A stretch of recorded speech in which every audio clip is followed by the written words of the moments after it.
Կլիմաքսի ժամանակ սեռական կյանքը օգտակար է, թե ոչ,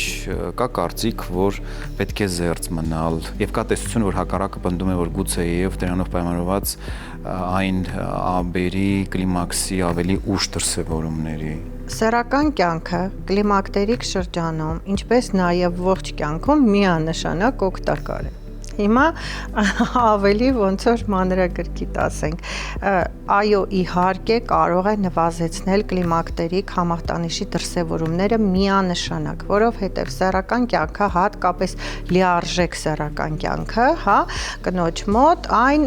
տալիս է հորմոնների այն մակարդակը, որը որ նպաստում է կլիմակտերիկ համախտանիշի դրսևորումների պակասմանը, նվազմանը։ Դա միանշանակ։ Բացի դրանից կարգավորում է հոգեհուզական ապրումները կնոջ։